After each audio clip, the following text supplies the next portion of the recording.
साल में न्याय नहीं मिला, वो भी हम इस देश के किसानों को न्याय दिलाएंगे, उसके लिए भी काम करेंगे। ऋषि और कृषि ये दोनों ही देश को चलाते थे, लेकिन वो गड़बड़ हो गया था, बीच में उसको ठीक करेंगे। तो ये स्वदेशी का भी बहुत बड़ा अभियान शुरू किया इस क्षेत्र में। आज मैं इंदापुर की धरती से घोषणा कर रहा हूं कि डेयरी क्षेत्र में, अरे भैया नेस्ले वालों के पास में एक गाय नहीं, एक भैंस नहीं, लेकिन वो पूरे देश में घुसे हुए, दूध उनका, डेयरी प्रोडक्ट सारे उनके, और तमाम दूसरी बड़ी बड़ी कंपनियां, चाहे कोलगेट हो, चाहे पेप्सोडेंट हो, चाहे वो कैडबेरी वाले हो, चाहे नेस्ले वाले हो, चाहे और दूसरी तीसरी पांचवें 10वें हो, कोई हिंदुस्तान यूनिलीवर वाले हो, जॉनसन एंड जॉनसन वाले हो, लक्स लाइफ बॉय वाले हो, कोई कोका कोला पेप्सी वाले हो, हिंदुस्तान में कोई धर्म का काम किया है इन्होंने? और पतंजलि ने धर्म के सिवा, सेवा के सिवा और कुछ किया ही नहीं। यह है काम, और इससे देश आगे बढ़ेगा। अब अगली बात मैं कह रहा हूं, डेयरी क्षेत्र में किसानों का, भाई दूध ठीक है, पशुपालन करें, लेकिन दूध का मूल्य ही नहीं मिलेगा तो क्या करेंगे? वो फसल पैदा करें, उसका मूल्य नहीं मिलेगा तो क्या करेंगे? फल फूल औषधियां पैदा करें, उनको कोई खरीदेगा नहीं तो क्या करेंगे? तो हमने कुछ काम पहले शुरू कर दिए थे, और इस क्षेत्र में गाय का घी जो है, हमने ये करीब 20 साल के इंतजार के बाद हम पहली बार लेके आए, और आज हालात ये है कि करीब 1000 टन घी की हर महीने डिमांड है, और वो जनवरी तक हम पूरी कर देंगे। ये पहला चरण रखा था हमने डेयरी क्षेत्र में विदेशी कंपनियों को टक्कर देने के लिए। अब घी के बाद दूध भी, पहले पाउडर शेप में, फिर लिक्विड शेप में, उस बहुत सी चीजें होंगी डेयरी क्षेत्र में भी। अरे मैंने खेत हमारे, खेती हमारी, किसान हमारे, गाय भैंस हमारी, उसमें दूध निकालने वाले हमारे लोग, डेयरी वाले हमारे लोग, सब हमारे। पैसा विदेशी कंपनियों को लेके जाए, देश का पैसा कह रहना चाहिए, बोलो। तो अब डेयरी क्षेत्र में भी पतंजलि की तरफ से बड़ा प्रयास किया जाएगा, और इस विदेशी कंपनियों को टक्कर दी जाएगी डेयरी के क्षेत्र में, डेयरी प्रोडक्ट में। देखो, बच्चों को अच्छी चीज खिलाया करो, बोर्नवीटा, हॉर्लिक्स, कॉम्प्लान और पता नहीं क्या क्या, बूस्ट, बादाम पाक। और अब बादाम पाक तो अभी मिलता है, इसको भी गर्म दूध में पिलाएं बच्चों को, तो उनको शक्ति भी मिलेगी, उनका विकास पूरा होगा। ये तमाम जो विदेशी कंपनियां, मैंने कहा आहार के नाम पर विकार बेच रही हैं देश में, बादाम पाक और च्यवनप्राश, इन दोनों बच्चों को आज सुबह सुबह उपहार में देते हैं। एक बार जोरदार अभिनंदन इन बच्चों का, जिन्होंने खूब योगाभ्यास सीखा है। और गाय का घी खाया करो, हाँ, ये लो, एक के लिए तो गाय का घी, और दूसरे के लिए ये लो आंवले का कैंडी, बच्चों को बहुत अच्छा लगता है, ये तुम खाया करो, हाँ। और बच्चों को ये मिठाई जो है सोन पापड़ी के नाम पर बहुत तरह की, उसमें भी गंद बेची जा रही थी, उसमें भी गाय के घी से उसको तैयार किया। ये तुम लो बेटा, एक बार जोरदार अभिनंदन इन बच्चों का। बच्चों को बिस्किट में मैदा होता था, हमने मैदा निकाल दिया बिस्किट से, मैदा, ट्रांस फैट, कोलेस्ट्रॉल। तो लो, दोनों बच्चों को अच्छा आहार खिलाइए, अच्छा आहार और अच्छे विचार से अच्छी संतानें, बलवान संतानें, प्रज्ञावान संतानें होंगी। आजकल स्वामी जी महाराज महाराष्ट्र पुणे के इंदापुर में निशुल्क योग शिविर में लोगों को योग की दीक्षा दे रहे हैं। इस योग शिविर के आयोजक सोनाई परिवार के श्री दशरथ दादा माने ने स्थानीय स्तर पर गाय की सेवा का कार्य करते हुए गाय के दूध के कलेक्शन का काफी बड़ा नेटवर्क बनाया है। पतंजलि योगपीठ डेयरी क्षेत्र में कदम रखकर इस नेटवर्क का इस्तेमाल करेगा तथा अन्य लोग भी जो इस दिशा में कार्य कर रहे हैं उनसे सहयोग लेगा और किसानों की समृद्धि एवं स्वास्थ्य के इस अभियान को आगे बढ़ाएगा। इंदापुर पुणे में आयोजित योग शिविर के दौरान पूज्य स्वामी जी महाराज ने सोनाई परिवार के दुग्ध उत्पादन संयंत्र तथा गौशाला का भ्रमण कर उनके अनुभवों को सुना तथा इस अच्छे कार्य का अवलोकन किया। आइए देखते हैं सोनाई परिवार के दुग्ध उत्पादन एवं उसके नेटवर्क को।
रुपए से डेयरी का शुरुआत किया, आज 1,500 करोड़ रुपए का टर्नओवर है।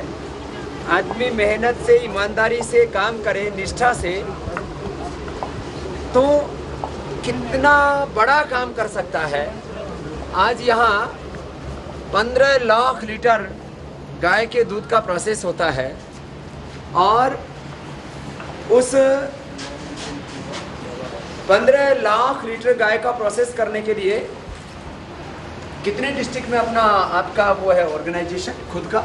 6 डिस्ट्रिक्ट में है, बाकी पूरा महाराष्ट्र से पूरा 6 डिस्ट्रिक्ट में अपना खुद का पूरा एक इंफ्रास्ट्रक्चर बनाया और 5 जिलों में अपना इंफ्रास्ट्रक्चर बनाया। पूरे महाराष्ट्र से फिर दूध का कलेक्शन करते हैं और अभी 15 लाख लीटर रोज का कलेक्शन का चल रहा है। आगे इनका 2-3 साल में विचार है कि 30 लाख लीटर जो है दूध का यहाँ से कलेक्शन किया जाए।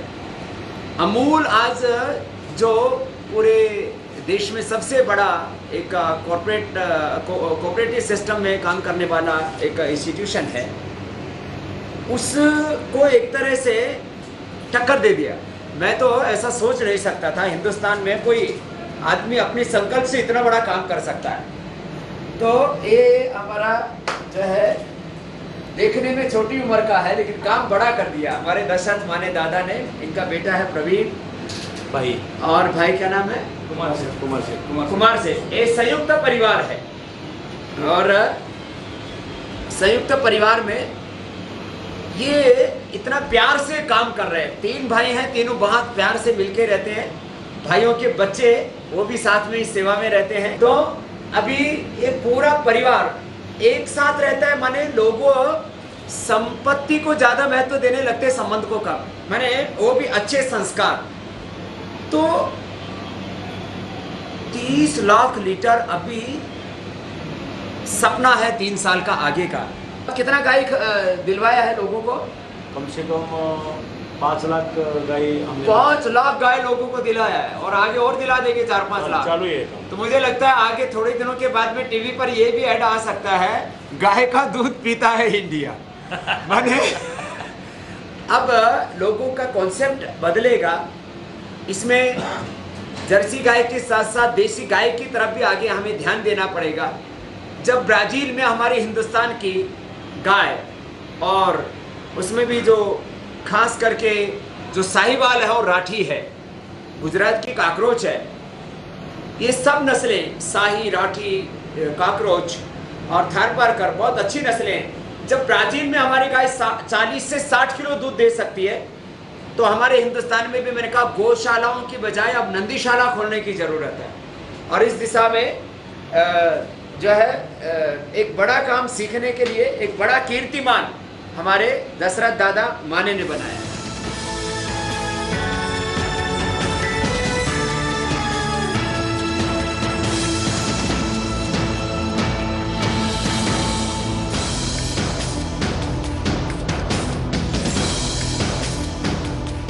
ये एक प्रोडक्ट लेबोरेटरी है जहाँ सारे प्रोडक्ट का ऑनलाइन प्रोसेसिंग होता है और प्रोडक्ट के अलावा यहाँ पे वाटर, कंज्यूमेबल, डिटर्जेंट, केमिकल और पैकेजिंग मटेरियल सारे यहाँ पे टेस्ट किए जाते हैं। और ये स्किम मिल्क पाउडर की कंप्लीट टेस्टिंग लेबोरेटरी है।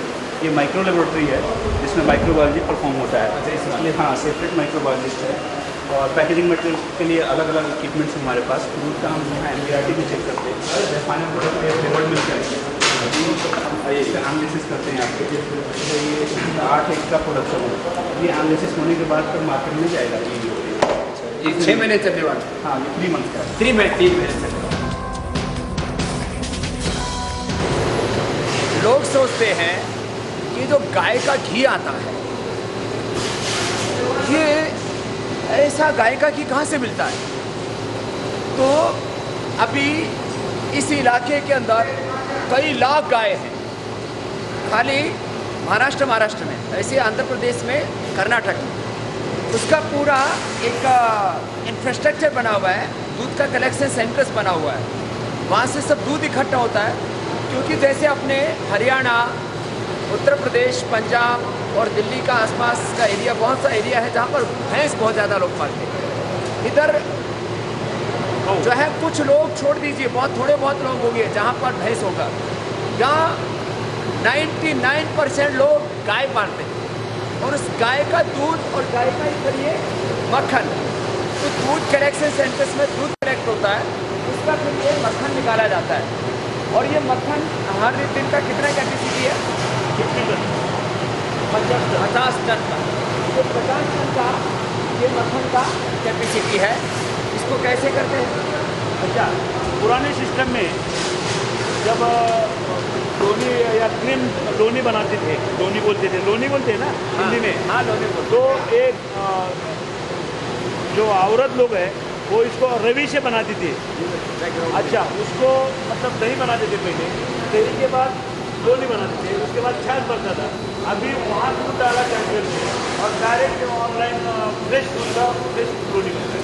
फ्रेश लोनी। हाँ, पुराने ज़माने का ये सारी मशीनरी वेस्टफालिया की है, जापान की, जर्मनी की है, सारी इंडियन कोई मशीनरी।